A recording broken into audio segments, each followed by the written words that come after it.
All right, this is, we're talking about Chapter 24 from Contract to Completion. And anyways, we're talking about statements of adjustments right now. Well, we'll be talking about that in a couple minutes here.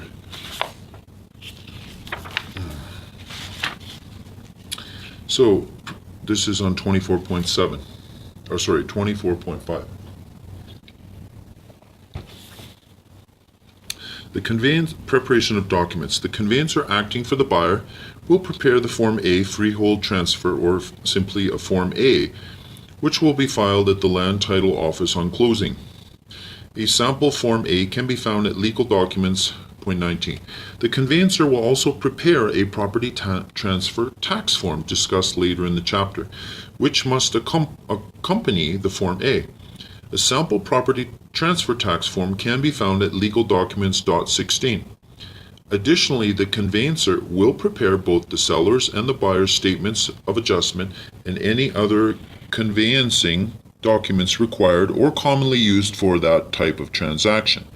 If the seller has a conveyancer acting for them, the buyer's conveyancer will send the Form A and the seller's statement of adjustments to the seller's conveyancer for review by the seller's conveyancer and execution by the seller's conveyancer and execution by the seller.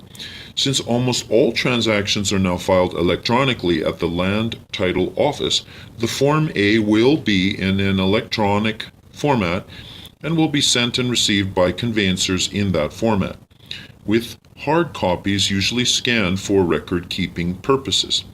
If the seller does not have a conveyancer acting for them, the seller will attend at the buyer's conveyancer's office to review and execute the documents. If the buyer is granting a new mortgage, the lender is represented by a notary or a lawyer, then the lender's conveyancer will prepare that mortgage in electronic format and send it to the buyer's conveyancer for review and execution by the buyer.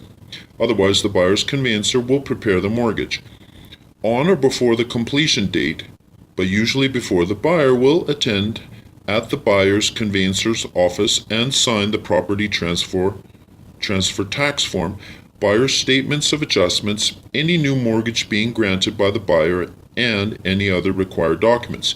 The buyer will also provide the conveyancer with the balance due to complete, as shown on the buyer's statement of adjustments. These funds will be deposited into the conveyancer's trust account. By the closing date, the buyer's conveyancer will have the following: A. The Form A executed by the seller in electronic format. B. This is bullet B. The seller's and buyer's statements of adjustments executed by the seller and buyer. C. The property transfer tax form executed by the buyer, electronic format. D. Any other documents required for completion, such as a Form C certificate of payment for the transfer of a strata lot, or a Form B mortgage, see Legal Documents, point 22, if the buyer is granting a new mortgage over the property. And then bullet E, the balance due from the buyer in the conveyancer's trust account.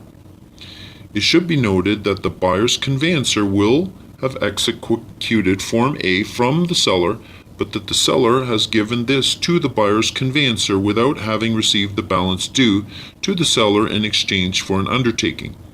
An undertaking is a solemn promise of a lawyer or notary that can be relied on. All right, let me read that in. Again, an undertaking is a solemn promise of a lawyer or notary that can be relied on.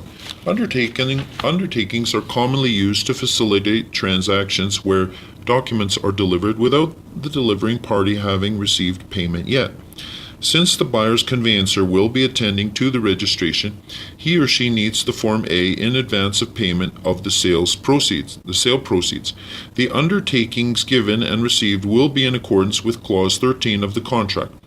If the buyer's lender has a conveyancer, then the buyer's conveyancer and the lender's conveyancer will exchange appropriate undertakings about registration of the new mortgage and payment. Finally, if the seller has an existing mortgage and is represented by a conveyancer, the seller's conveyancer will be giving an undertaking as set out in the contract about discharging that existing mortgage.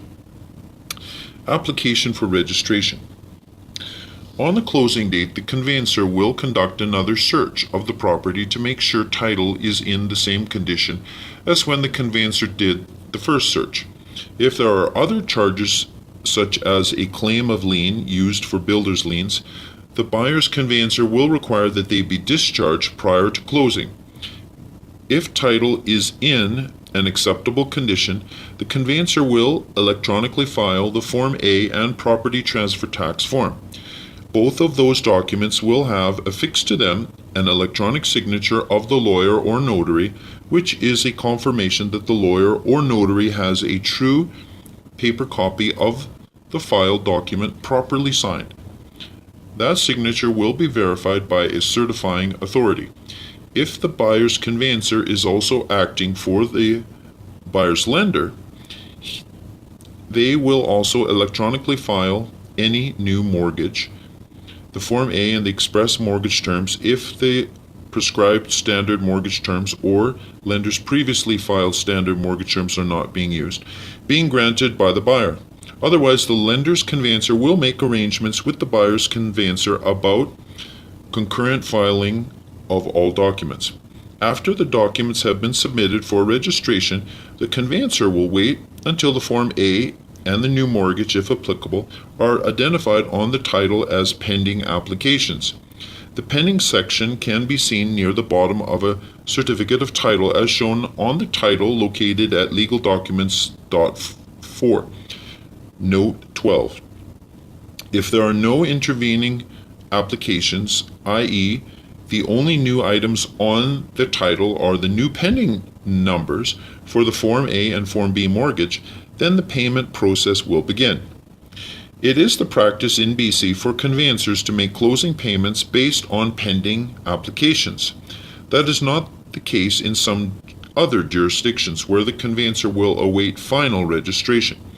Depending on the workload of the Land Title Office, the applications may be pending for 1 or 2 weeks before they are finally registered. During the pending period, Land Title staff will check the documents for accuracy, and any mistakes will have to be corrected. It is possible, but unlikely, that an application may be rejected totally. However, it will be the responsibility of the conveyancer to resolve this issue if it arises. Payment. The payment process starts with the lender's conveyancer sending to the buyer's conveyancer the net mortgage proceeds. Later in this chapter, we will review the typical deductions from gross mortgage proceeds. The buyer's conveyancer, on receipt of those proceeds and already having in trust the balance due from the buyer, will make payments in accordance with the statements of adjustments. Those payments would include payments to existing lenders, the seller, the brokerage, if there is commission payable in excess of the deposit, and payments to the municipality if there are outstanding taxes. The statements of adjustments will contain language authorizing the buyer's conveyancer to make these payments.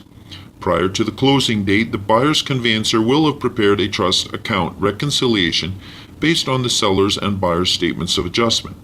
Prior to closing, the conveyancer will ensure that the total of all amounts coming into the conveyancer's trust account, i.e. the new mortgage proceeds, and the balance due to complete is exactly the same as the total of all amounts being paid out of the trust account, i.e. the balance due to seller, payout of existing mortgage, and conveyancing fees.